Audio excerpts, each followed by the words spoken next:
Hello guys, আমাদের নতুন চ্যানেলে আপনাদের স্বাগত। আমাদের চ্যানেলটির নাম হলো দুষ্টু মিষ্টি। তো এটি আমাদের চ্যানেলের প্রথম লং ভিডিও, 5 মিনিটের ভিডিও, এরকম 5 মিনিটের মধ্যে ভিডিওটি থাকবে। তো আমি গরম মশলার কাজ করি। গরম মশলা মার্কেট থেকে কিনে এনে প্যাকেট করে সেগুলো মার্কেটে সাপ্লাই দেই, দোকানে দোকানে দেই। তো কিভাবে আমরা মশলাগুলো তৈরি করি, প্যাকেট করি, তার কিছু অংশ, কিছু বিষয় আপনাদের দেখানো হবে। আপনারা ভিডিওটি মনোযোগ সহকারে দেখবেন, মিস্টেক করবেন না। এই যে কাজ করছে, এটা আমার ছোট ছেলে।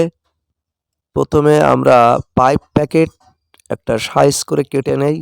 সেই প্যাকেটগুলোর এক মুখ প্রদীপের আলো দিয়ে পোড়ানো হচ্ছে। পুড়িয়ে এটা আলাদা করে রাখছে। এটা আমার ছোট ছেলে এই কাজটি করছে। আমি অবশ্য ক্যামেরায় আছি। আর এটা আমার বড় ছেলে।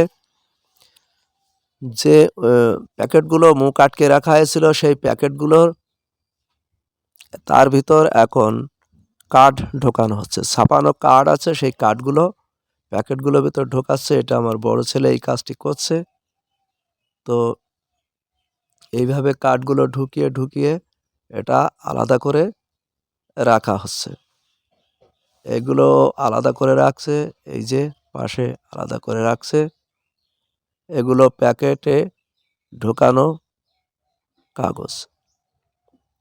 আর এগুলো হচ্ছে ডালচিনি, কেউ বলে থাকেন দারুচিনি, কেউ বলে থাকেন ডালচিনি। এগুলো ভেঙে ভেঙে ভেঙে সাইজ করা হয়েছে। তো এইগুলো হচ্ছে সাইজ করে রাখা কাঠ, ডালচিনি বা দারুচিনি। তো এই যে সবাই মিলে কাজ করছে, 3জন কাজ করছে। ওই যে সবুজ গেঞ্জি গায়ে, এটা হচ্ছে আমার এক নাতি।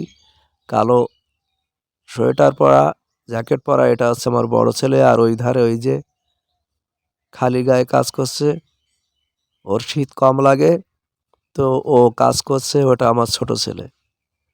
তো এরা প্রথমে কি করছে, প্রথমে ইলাচ নিচ্ছে, তারপরে 4টে করে ইলাচ নিচ্ছে, লবঙ্গ নিচ্ছে, তারপর ডালচিনি নিয়ে প্যাকেটে ভরছে। এই যে আবার ডালচিনি নিল বা দারুচিনি নিল, নিয়ে প্যাকেটে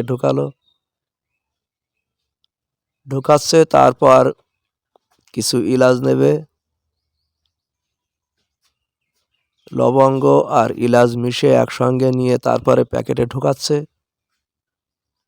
এইভাবে ঢুকানো হয় এবং ঢুকিয়ে সেগুলো পাশে সাজিয়ে রাখছে। পরবর্তীতে এগুলো পুড়িয়ে মুখ আটকিয়ে পিন আপ করা হবে।